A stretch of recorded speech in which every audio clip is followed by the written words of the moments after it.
Warning, the Renegade Recruiter is not for the soft, timid, or faint-hearted. If you need permission or seek approval from your mother, spouse, mates in the pub, or anyone else for that matter, this really isn't for you. If any of what you've heard puts you off in the slightest, I advise you not to listen any further. You've been warned. Prepare yourself for the no bullshit, zero fluff. Quick, dirty, and uncensored secrets for any serious recruitment, staffing, and search business owner who wants to earn more money with less work and fewer headaches, without having to kiss ass or bend over backwards to please anyone. He's a relentless and fearless renegade who will stop at nothing to reveal the harsh, unforgiving, and brutal truth about what it really takes to succeed in this business. He's a guy people love to hate and hate to love. It's your host, Terry Edwards. The Renegade Recruiter is unleashed. Hello. This is Terry Edwards, Renegade Recruiter, and welcome to another episode of Renegade Recruiter Unleashed. And of course, we're joined by our co-host, Drew. How are you, Drew? Good, thanks, mate. How are you? Yeah, very good indeed. And today our guest is Damion Lupo, all the way from USA. Damion, how are you? I am awesome, man. It's great to be with you guys from Austin, Texas. Austin, Texas. Fantastic. I'm looking forward to this, and apologies for that corny accent there, Damion. That's the last time you'll hear that accent. Hey, that was made up for me, too. Damion, for anyone who's listened to this and who hasn't heard of you before, can you just give us sort of a brief intro to who you are and what you do? Yeah, absolutely, guys. I'm actually from Alaska, so my Texas twang is made up and it's totally manufactured. I grew up in the middle of nowhere, basically, and have started 30 plus businesses, have had some crazy stories, roller coasters in the real estate world with guerrilla marketing and blowing up businesses. And today I run a company that is focused and obsessed with disrupting Wall Street and the system that keeps people trapped financially, and is focused on empowering people instead and giving them control of their money and their financial future. And so this is really all about, the message is all about self-responsibility and control so that people can choose their life instead of living a life by default. Awesome. I love that. Disrupting Wall Street. Tell us more about that, what exactly that means, please, Damion. Yeah, absolutely, guys. Disrupting Wall Street is all about bringing awareness to people that this message they've been convinced and told that they're supposed to take their money and hand it off to a broker or a bank and hope in 30 or 40 years the money will be bigger and it'll grow. And we're saying that is absolutely false. It's not real. It's a scam. The only one that wins really there is the bank, the broker, the Wall Street, and there is another way. And you don't know about it because it's not profitable for the system. It's profitable for you. And so what we're doing is we're giving people control to where they end up having money in their hand. They have all their retirement money. In the US, there's a 401k and an IRA.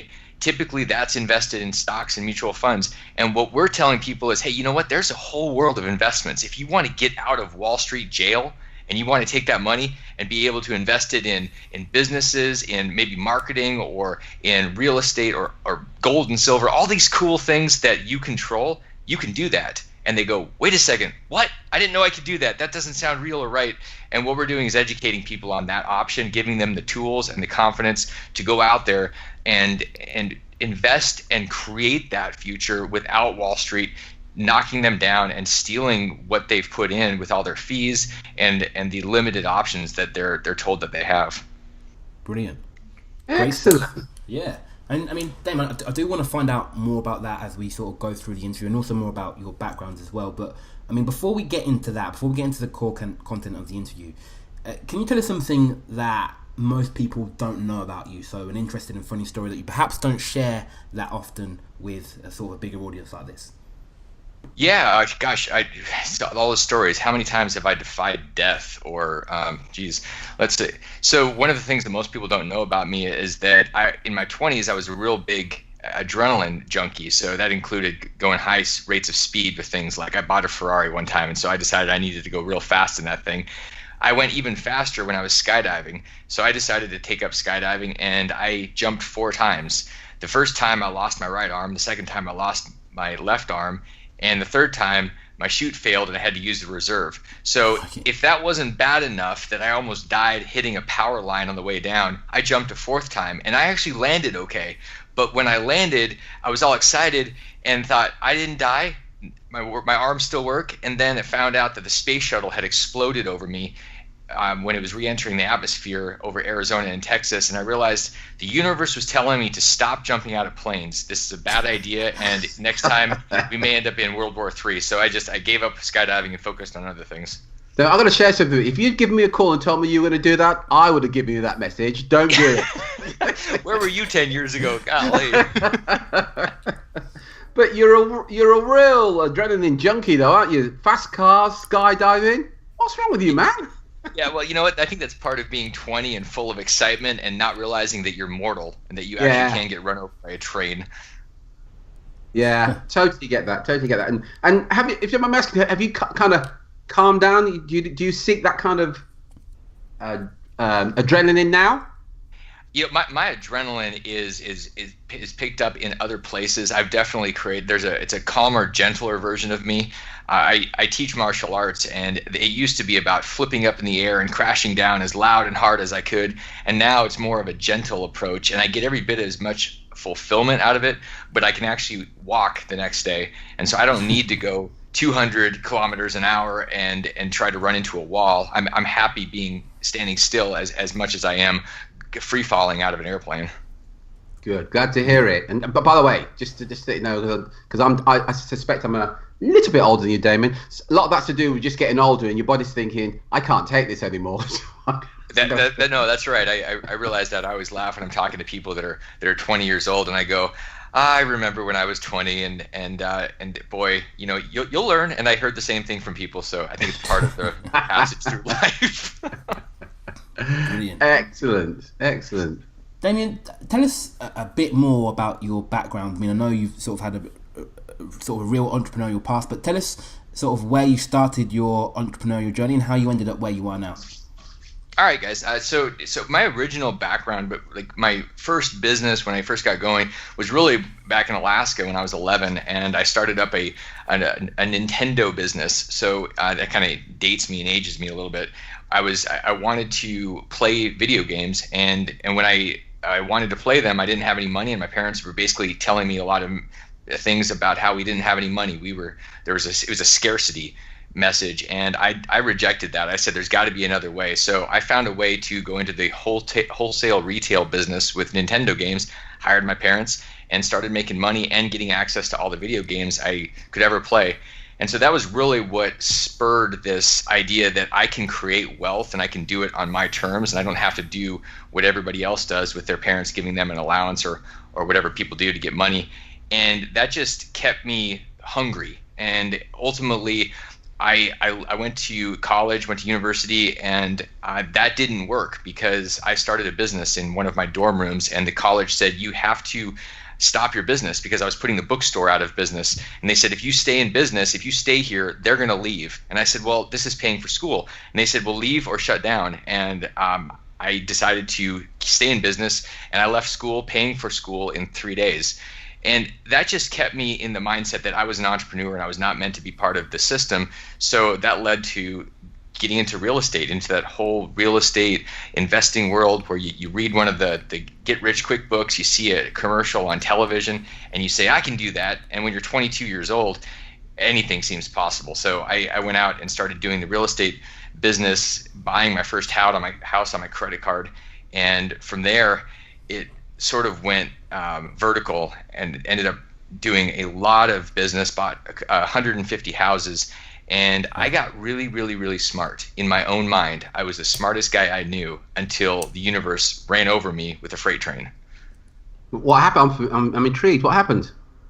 Well, like anybody that makes a lot of money early and thinks that they are actually totally responsible for it, that had nothing to do with timing, I thought, well, shoot, I've got millions of dollars that's come in, and so I can do no wrong. I'm mistake proof. I'm invincible. I'm 10 feet tall. And so I had all this money from these properties I'd bought and sold and rented, and then I decided I should do 10 times more. So I followed Grant Cardone's stuff about 10x before it was popular, and I went out and bought and developed large apartments and condos and all these properties. And I was really, really, really reckless in terms of how fast I was going. And it wasn't so much that that was bad, it was that I wasn't listening to anyone. I decided that I was the smartest one in the room, and even though I had some pretty smart mentors, I stopped listening to them. And eventually my ego was writing checks that I couldn't cash. And in 2008, there was a market meltdown that hit a lot of people, and I had so much stuff out there that was not foundationally or fundamentally strong, because I thought I could do no wrong and I couldn't possibly make a mistake. So at one point in 2007, I had 7 different projects that I thought my estimate was I was going to make $1 million from each one of them. And in my mind, I thought, well, shoot, if 1 or 2 of these goes bad or doesn't quite work out, I'm still going to make another $5 or $6 million.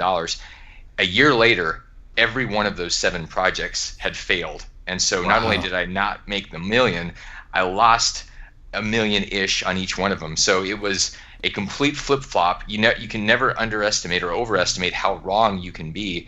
And I just hadn't set the foundation up because I was going Mach 4. Wow. John, I know you want to ask, Damion. I just want to ask a question, just really for explanation. I think you just said, I understand, but I just would really like to hear what your explanation is. You said earlier that you rejected the scarcity message from your parents. For those who don't know what you mean by that, what do you mean by that, please, Damion? Yeah, Drew, Terry, I looked at things as a question of how can I do this? And I'd heard one of my mentors and ultimately a friend, Robert Kiyosaki, make this claim at one point, or the suggestion. He said, if you say I can't afford something, you should be asking how can you afford that? And I went from the mindset from my parents saying that you can't do things. I said I don't believe in that. I believe that it's a question of creating it with your mind, and so I'm going to ask the question how. That's a great question, and it's also incredibly dangerous if you don't know why or should you. So I was asking, how can I create things? And forget about scarcity. I believe in the world full of abundance and opportunity. And so I was creating, but it was only for more money. It didn't have to do with anything that mattered more than money and shiny objects. So yeah. Abundance is awesome. It's amazing. I totally believe in that, and I do reject scarcity. I reject that there's a limited amount or a glass ceiling. I could categorically reject that. It's important to not just chase a bigger bank account or just more houses and more shiny objects, because you end up where I was in 2008, a shadow of a person on the edge in a dark space, wondering who I was because all the money went away, and that was who I was. It was my self-worth. The money was who I was, and I was lost. Mm. Wow. Great stuff. And Damion, what sort of lessons or big takeaways did you take from losing everything, for want of a better word? What's sort of the biggest takeaway you got from that? And the biggest takeaway was that when I'm looking at my goals, when I'm creating my life, and I do this every single day, I think about what I want, I write it down, I'm sharing it with people, I have visuals of these things. It's not just more stuff, and it's not just an outcome. The thing I would share with everyone is that if you're not enjoying the process, if you're not growing in the middle of the thing, and it's all about that outcome at the end, you're going to have it's going to be a real awakening in that moment when you actually achieve that thing, if you do, because it's fleeting. It's not, and this is cliche, but it's really not about the event. It's about that journey. It's about the process. And I was all about just that moment where I'd have a bigger check coming in, and I was killing myself. I mean, one thing I haven't really shared with many people is that at one point I was passing out. I was falling over, and in my mid to late 20s, this is not normal. And I was so unhealthy because of the amount of stress that I thought I had cancer or something. And so I went to the Mayo Clinic and spent a week there being tested and poked and scanned. And they came back and they said, we can't find anything wrong with you. You might just be stressed out. And what was happening is I was absorbing all the stress because it wasn't for a higher purpose. It was just for more. And my body was breaking down. And so the lesson there is, you're going to get feedback from your body. You're going to get feedback from stress that shows up in different forms. And if you just ignore that and keep pushing, it may end up kicking your ass and killing you. It also may be that you're on the wrong path, or maybe you're just growing. But it's important to at least acknowledge when that stress shows up, and not just ignore it. And just on that, there's so many lessons in this. When you were, as you said, you were 10 feet tall, and you felt you could do no wrong, and you were achieving what it was you want to achieve. When you achieved your goal, I'm just curious, Damion, how did you feel at that time? If you got another big check in, it's purely materialistic. How did you feel at that time, if you don't mind me asking? There was a moment. There was the day before the check. So if I had a check, let's say there was a week. I remember a number of weeks in 2005 where I was selling a few houses and the market had gone bananas, and so I would have $250,000 or $300,000 that was coming in on a Friday. This is cash, and I'm going, okay, this is a good week, and pretty much everybody would say that's a great week. And I was excited the day before on Thursday, and when the money came in Friday, I went, okay, now what? So those moments, it was all about the process up, the excitement building it, all that time up to the moment. And once I got to the moment, it was like, okay, what's different? Nothing. And then I went right back to work, and I was still going for more. So it wouldn't have mattered if I had 200 of those things and I had $50 million. It wouldn't have made any difference, because it was never enough. And that was this. I see this all the time with people I've worked with clients, where it tends to be they want a certain number, and then they're going to be happy, and then everything is going to be good. Yeah. And I look at that and I go, oh, don't make the same mistake I did, because it's never enough to make you truly whole or happy or secure. The security is in your confidence and your ability to create, because if they take everything away and you have the confidence, you're still rolling, you're still happy, you're not scared that it was just a one-time event, and it creates a level of peace. The anxiety is thinking, I just need to get to that event and then everything's good. Well, then you're in a state of total fear that you're going to lose that stuff. So it's all about developing the confidence, which is, I think you guys were talking about this on a previous episode, and it's about not being obscure. It's about going through the things that you're afraid of. It's about getting out there, and once you start doing that, it's uncomfortable, you're growing, you're getting better, and then you have the confidence to do it again. And so you may lose all your money. Well, who cares? You're ready to go. You can go out there and make it again. You can create. It's that confidence that is true wealth. I truly believe that's worth more than $10 million or pounds in the bank. Awesome. Fantastic. Thanks for sharing that. And yeah, really appreciate it, Damion, and for your frankness as well. Really appreciate it. Thank you. Very welcome. Damion, how would you describe your relationship with money and wealth now? I mean, I know obviously you've been through a lot, you've had ups and downs, but how would you describe your relationship with money and wealth now? My relationship with money and wealth today is probably the opposite of what it was 10 years ago. And so 10 years ago, I was focusing on the money, and today, as if that was the focus, and that was the thing that I was going to go get. Today, my relationship with it is a trust that by focusing on the right things, the thing that is going to have a significant impact in society with other people, the thing that's going to create value for the most people, there's going to be an offshoot, a 90-degree effect. And this had to do with Buckminster Fuller when he talked about things about the effect in nature with bumblebees and how they go out and they do this one thing, and the offshoot is cross-pollinating all of the flowers. They're not thinking about cross-pollinating the flowers. They're thinking about the honey. They're thinking about doing their thing, and it has nothing to do with the ultimate reason that they're there. And people get obsessed about the money. I used to be obsessed about the money. Now I'm obsessed about what I'm doing to elevate people, which means the more I do of that, the more money keeps showing up, the more the financial wealth shows up. And I don't look at wealth as money, because money to me is just options, and it just gives you flexibility to make choices. So I'm not obsessed with that. I'm obsessed with creating more for more people, because like I think it was Jim Rohn or Zig Ziglar, maybe it was Zig Ziglar, said, you can have anything you want in your life if you'll help enough other people get what they want. And so I'm helping people get what they want, which is control of their lives. The more I do that, the more that I step out of my comfort zone to to touch more people and to share this with you guys, and people hear this, the more it's going to create this abundance in my life. If I'm just trying to get a bunch of cash, then what am I really doing to serve anybody or anything except for myself? That's who I was. I reject that. That doesn't work for anybody long term, and that's what this is. It's a long term game. Yeah. Awesome. And Damion, you've mentioned Zig Ziglar, you've mentioned Jim Rohn. These are all great, and Grant Cardone you mentioned a bit earlier. For you, in the public sphere, who's been the biggest influence on your career in terms of those type of guys? I'm gonna ask this two-part question. So, who's been the biggest influence in terms of those type of guys, and who's your biggest influence? And it would be somebody now that we don't know as well. So, two-part question there, Damion.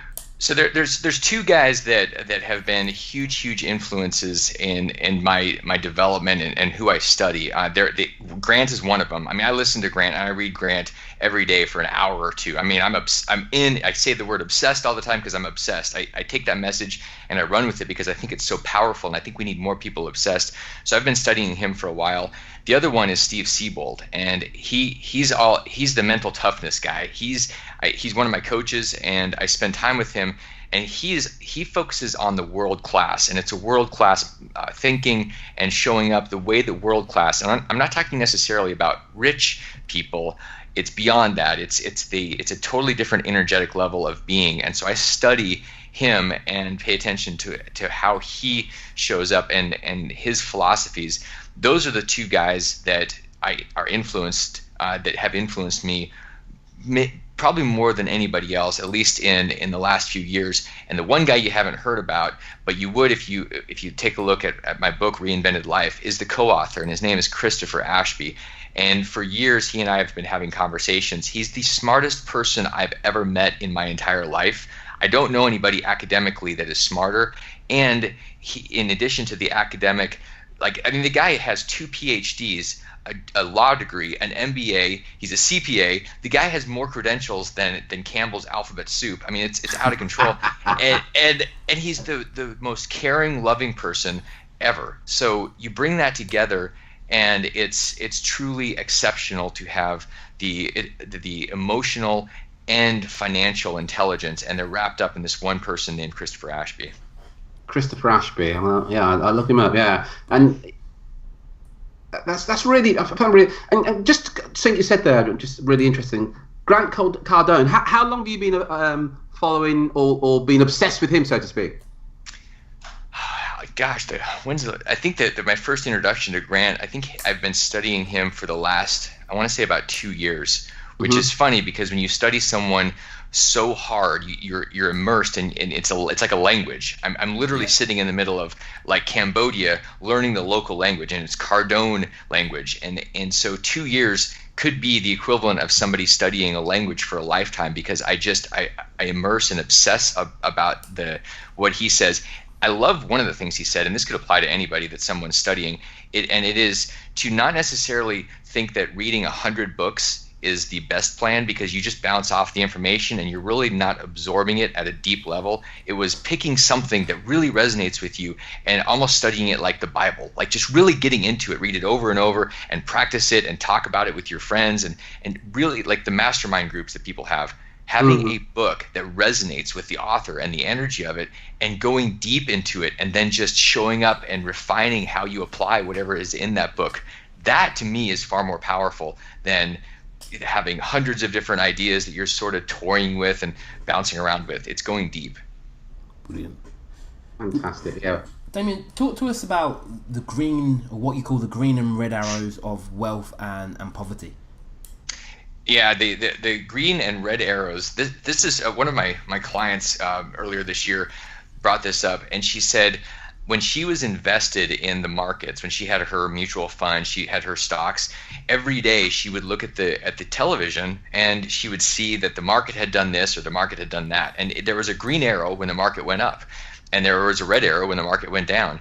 And so every day she and her husband would look at the news, and if they saw a green arrow, they felt a little richer. They felt like there was prosperity and abundance. And at the same time, they thought, what if it goes down tomorrow? So there was an anxiety that the market would maybe go down the next day. So they were still nervous, even when the green arrow happened. And when the red arrow happened, because the market had dropped, they went, oh, we're poorer now, even though their life that day and the next day wasn't going to change at all. The emotional connection to those arrows was driving them into this state of total panic and fear, like most people, because most of their assets were tied to something that they could not influence, control, or change. They had no impact or ability to impact it. And so it's a very debilitating way of engaging with money to see that these arrows are having that type of trigger stimulus effect on you. You're listening to the Renegade Recruiter Unleashed podcast. For show notes, additional resources, and podcast updates, head over to www.therenegaderecruiter.com. And so in terms of your teaching, what is it you would advocate around the green and red arrows? What I would advocate is to opt out.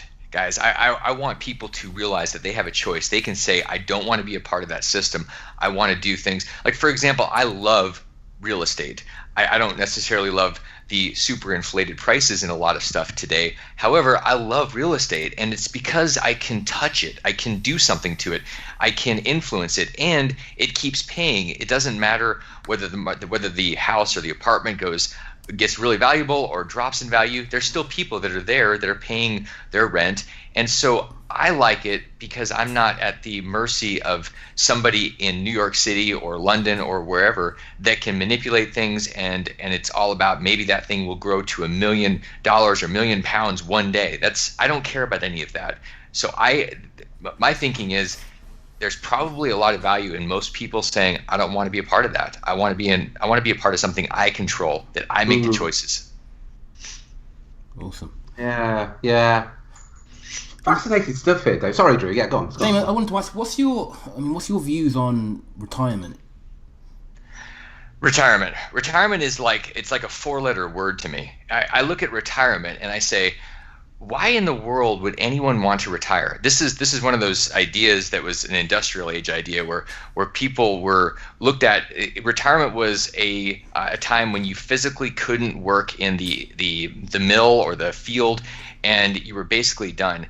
And so we've been convinced, because of that industrial age idea, that we're supposed to go do something for a period of time, 30, 40 years, and then we get to live this great life. A couple of things with that. One, I don't think that it makes any sense to wait until you're 50, 60, 70 years old to start living. My suggestion for everyone is to find those things that you look out and want to do when you're down the road, and start doing those in your life now, and live while you still have the youth. It makes a lot of sense to do that.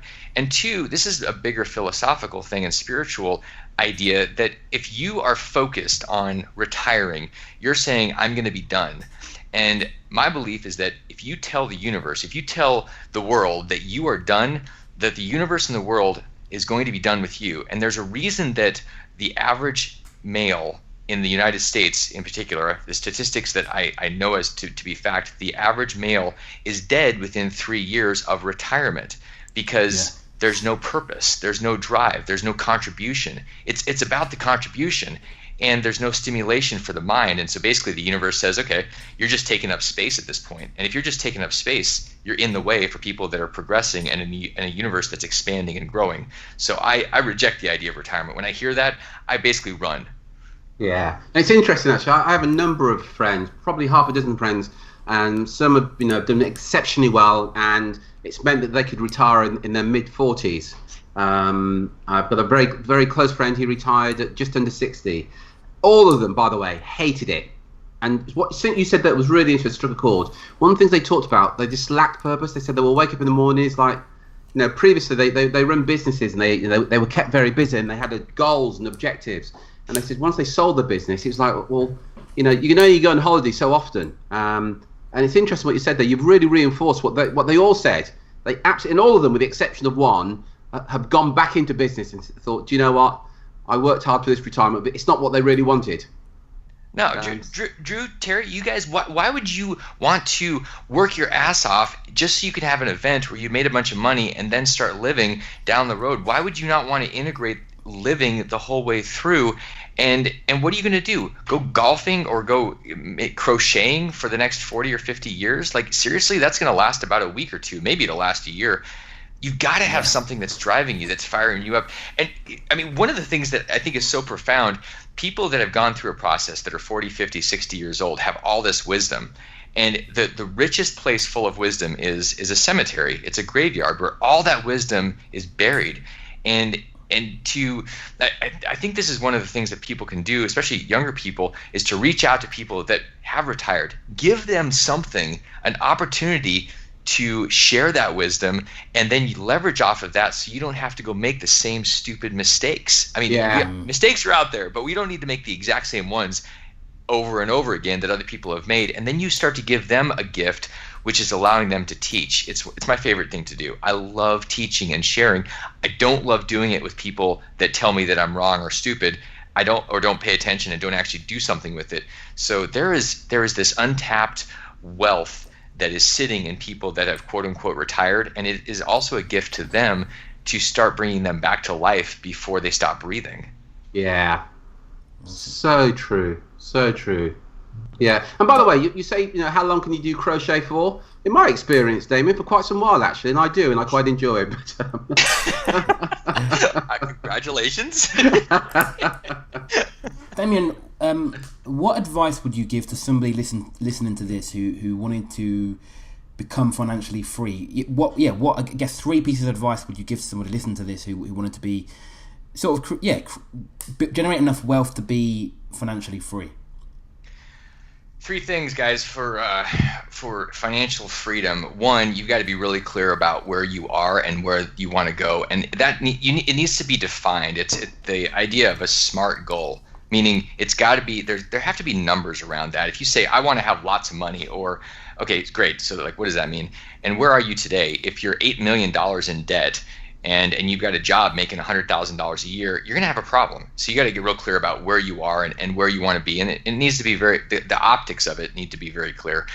The path from here to there is all about accountability. And it's about, we can talk about having our friends that are helping us or giving us feedback. We can even say we're going to write stuff down and we're going to look at it. My thinking, and I did this in March when we launched this company, was to hire a world-class coach right up front that's constantly asking you hard questions, somebody that you absolutely trust and respect to give you candid feedback on what they see, somebody that's been there, someone that is wise, that has the experience, not just has studied a book, but someone that's going to say, here's what I'm seeing, and you go, you know what, you're saying that because you get it, you know it, you've been there, and you can get that constant feedback. It helps you to course correct very quickly.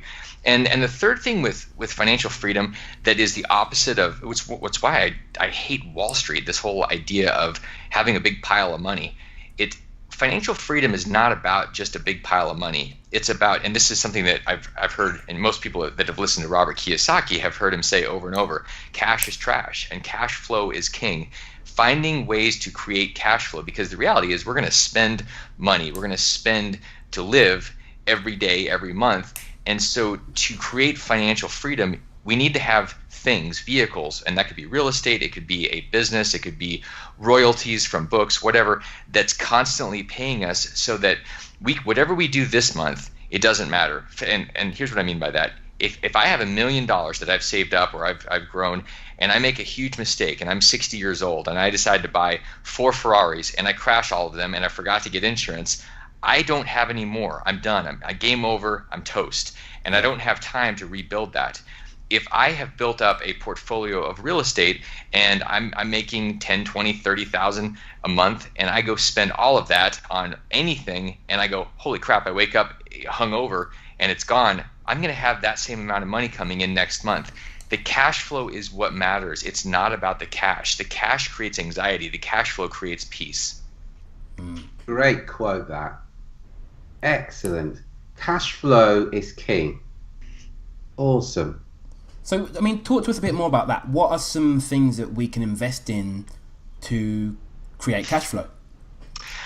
Great question. Cash flow can come. So the idea of cash flow, I think for most people, real estate immediately pops up. Having a rental house or a flat, having apartments, those are probably the easiest places for people to understand and to start pursuing. And my suggestion is always to start small on that and cut your teeth. Okay, so that's one place that people can go. Doing things like publishing a book. We live in a digital age where people are able to put an idea together and have a book, and now you have royalties. Every month I get a check from Amazon for books that I wrote 4 or 5 years ago, and sometimes it's $20, sometimes it's $1,000, sometimes it's more. That is continual income that I'm not having to work for. The work has been done. So finding things you can plant seeds in. So it could be digital media. It could be a franchise, some type of sandwich shop that you do, or you do with a partner. There's a whole world of ideas, and really probably Google is a great place to find a lot of those things that I can't even think up right now. Those just happen to be my favorites, the real estate and the digital media. And the digital media you can do from anywhere. So there's this freedom around geography and where you're creating it from. You're not locked down to a place or a particular system. It's constantly evolving, and the options are expanding. So I love that space, and you can continue to share more and more. I truly believe we live in the coolest time and the coolest age ever, because we have all these options. It's just about planting seeds and seeing what works, and what works, do more of it. Yeah. Do you know what? This is fantastic. What I get from you, Damion, is that you walk the talk, and the passion and the enthusiasm that comes out as you share this with us. It's contagious. It really is, and I'm sure the listeners that listen to this will feel exactly the same way, because it is really contagious, isn't it, Drew? Yeah, it is. What you're sharing with us, and you've been really honest as well. I picked that up right at the very beginning. You talked about some of the mistakes you made, and that's fantastic. So I'm curious, then, what's been the biggest breakthrough for you in your business over the last 12 months or so? Biggest breakthrough the last 12 months, it's understanding that the people that are around us may very well be the most powerful and important influence and catalyst or reason that we're either quote unquote successful or not. I also feel like there's a massive amount of fulfillment. So in my book Reinvented Life, there's a chapter called Success versus Fulfillment. And we can make a lot of money, we can do a lot of things on our own. What I've found in the last 12 months, because of the team that has joined me and my co-founder on this mission that we're doing, and everybody was here, everybody flew in a couple days ago, and we spent the weekend together, and there was the vibration and the joy and the excitement. I mean, you think that I'm excited now. I was levitating, I was like hovering over the table during our conversation this weekend, because there's this enthusiasm that as a team, as a family, we were creating something together. And I've never done that before, where I had people that were so passionate and committed to a shared vision, and were willing to do whatever it takes. And they were going, okay, what else can I do?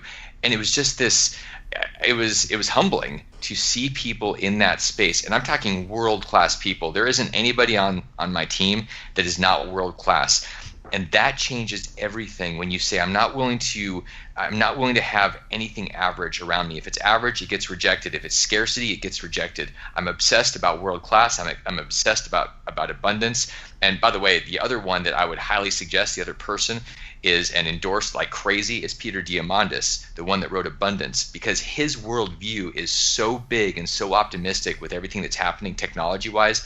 You can't help but to be excited. We could have a disaster of an election, a terrible war breaking out, and this guy will give you perspective on how good things are and that they're getting better. And having a team that's all thinking like that, it changes everything. You're not stuck. You keep moving forward, and you're so excited about the future because you know it's far brighter than the past. What was it? What was that author's name for Abundance? Peter Diamandis. Diamandis. Mm-hmm. Yeah. Thanks for that. Yeah. And his book's Abundance, you say, Damion? Yeah. His first book was Abundance, and his second book was Bold. He's the one that's responsible for the X Prize, so the private space flight that happened, and this whole thing that Richard Branson bought, and is now they're doing private flights into space, and he wants his mission. One of his focuses, he does a lot of things called moonshots, and he has one of his programs to take a private rocket space shuttle and go to these asteroids that are coming near the Earth and mine them. And I look at a guy like that and I go, he's actually doing this. He's creating what needs to happen to make that happen. He's solving big problems like illiteracy, like disease. He's fixing big problems by bringing people together using technology to solve the worst things that are out there. And he's not thinking about limits or limited scarcity thinking. It doesn't exist in his world. It's so cool to be in that space. So I just basically go into a bubble and have that influence. It's not that I'm naive that there isn't bad stuff out there. It's that I don't choose to focus on that and stay in that space. I acknowledge it and I keep focusing on a bigger, brighter future. Yeah. Brilliant. Excellent. Great stuff. Damion, one of the things that is mentioned on your website and in one of your books as well is this EQRP. Can you tell us sort of a bit more about that? What is it, and how is it helpful? Yeah, guys, the EQRP is the patented and it's the tool that we've created to give people this control over their retirement money. And essentially what it is, it's the car. We're providing the car. So once they get the car, they have, and the car right now is Wall Street for most people, where they go, okay, I've got this car, I don't get to drive it, I don't have a license, it's stuck in New York City. And we're saying we're going to give you the car so you can take all your money and move it into this car that you have had stuck in the stocks and mutual funds. We're going to give you the car, and we're going to teach you how to drive this car, and you can take the car and you can go invest however you want. Ultimately, people end up with a checkbook. So big picture, you have money is stuck in mutual funds. When we set up an EQRP for you, you're going to have a checkbook that you get to write checks to invest basically however you want. If that's in real estate, if it's in businesses, whatever that looks like. A lot of people like to buy gold and silver. They like to have the power and control to hold their wealth in their hand, literally like a pirate. They hold it and they're super excited because nobody can touch it, and it's like it's real to them.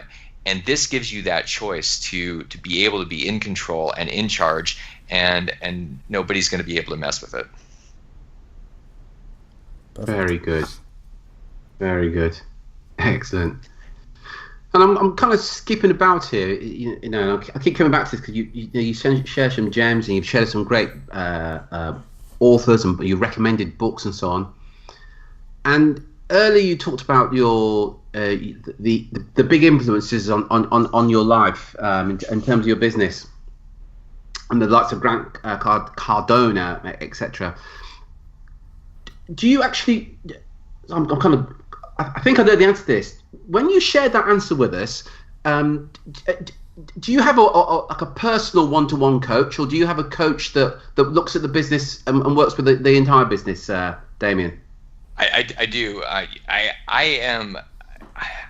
am a fan of doing what I suggest to people. So if I say this is a good idea, I'm telling you that because I'm doing it, and I don't have a lot of trust or faith in people that suggest something and do something else, do the opposite. So I absolutely have a coach. It was the first person that we hired. We hired this person without any revenue, without hardly a game plan. And I pay this person, we pay him $30,000 a year to be a coach, and it's for a weekly conversation. And so we have that influence every single week. He was actually here with us this weekend doing work with the whole team and coaching the whole team. And it was powerful. One of the moments of clarity and power was when he challenged some of the ideas in a very professional, very powerful way, and made everybody go, maybe we should do something different. And it was only from his mind, his point of view, that question would have come up. So a world-class coach is, I can't imagine operating without one. There's nobody in the professional sports world that would not have one. And the dumbest thing someone can say is, well, yeah, that's cool, but I can't afford that. I'm going to get one once I have money. That's like Michael Phelps saying, once I win a gold medal, I'll have a coach. Yeah. Like, that gave me a break. You've got to have the person giving you feedback from the beginning. That's how you become world class. Yeah, and I endorse, and people listening go, well, you're bound to endorse what you said there, no, because I am a coach, but I do agree with 100%. And the other one that kind of always leaves me speechless is when I talk to other coaches and they don't have a coach. And right. That's in fact, I actually think it's morally wrong at some level that you would advocate that other people have a coach but not have one yourself. I think it's scandalous, absolutely scandalous, and don't get me started on that. Guys, the thing that I think is a really powerful consideration for a coach that says, I can't quite afford that. Maybe it's a new coach, or maybe it's somebody that's been doing it a while, and they go, I can't spend $30,000 or $50,000 or whatever that number is, or maybe it's $10,000. I don't know, whatever that number is. The problem with that mentality is that it's really hard with integrity to sell yourself having value if you don't believe in it enough to have it for yourself. Yeah. How could you possibly come across to somebody as being in integrity and being real if you're not willing to do what you're suggesting they do and spend their money on? You're not going to do it? Give me a break. Nobody's going to hire you, or not. That's right. Yeah. Yeah. Absolutely. 100%. Yeah, absolutely. Sorry, Drew. After you. Going to say, Terry, do you have any more questions to ask? No, I want to share with you, Damon. I've thoroughly enjoyed this. It's been absolutely fantastic, and just let you know, Damon. People tease me about the speed I talk at and my enthusiasm. You make me seem like I'm half asleep listening to you. You guys, one of the things that I think is super funny is I'll listen to podcasts and I'll listen to audiobooks, and I put them at 2 or 3 times speed, and I listen to them probably about the rate I speak, and I laugh, and I think, if somebody's listening to me the way I talk, and I'm all excited and caffeinated, and I'm speaking this way, there's no way that they can put me at 2 or 3 times speed, because it would sound like Mickey Mouse with nitrous. It's impossible. So I just crack up. I go, well, everybody's going to have to change their speed listening to these interviews. Brilliant. But it's been absolutely fantastic. Thank you so much, Damien, for sharing so much with us and sharing your journey and your highs and your lows. Absolutely fantastic. Thank you very much indeed. Yeah, Damion, where can our listeners go to find out more about what you do and connect with you? All right, guys. If you guys want to send them to our website, guys, if you're listening and you want to learn more, please come to totalcontrolfinancial.com/Drew and Terry, and I'll have my books on there. You can also find me on Amazon, and you can listen if you want to listen to my voice in the books. You can listen to that, but totalcontrolfinancial.com/Drew and Terry. And I'd love to give folks a copy of my books and share what I've learned, because I really believe that the power is in leveraging off of other people's experience and not having to do the same things over and over. And that's really what my books and my stories and my experiences that I'm sharing are all about. It's about sharing that stuff so that you can do better instead of having to do the same. Yeah. And we talked off air that you're on LinkedIn. So I'm just going to, and you're okay for people to reach out to you on LinkedIn? Yeah, I love it when people reach out. Yeah, please, reach out. I'm going to email you back. I'm going to connect. I love hearing from people, so please do that. So I'm just going to spell your name. So Damion is Damion, and the surname is Lupo for Peter O. So that's Lupo. Perfect. So yeah, please connect. Should you so wish with Damion on LinkedIn? Go to the website and get some of the free stuff there. But yeah, just do what you can to get more of this stuff. It's absolutely fantastic. Awesome. Damion, thank you very much indeed. I keep thanking you. I feel like I can't thank you enough. Drew and I have really enjoyed that. Drew, I want to say to you as well, buddy, thank you very much for your questions and your insight as well. This is Terry Edwards, Renegade Recruiter. Until next time, take care, take action, and be relentless.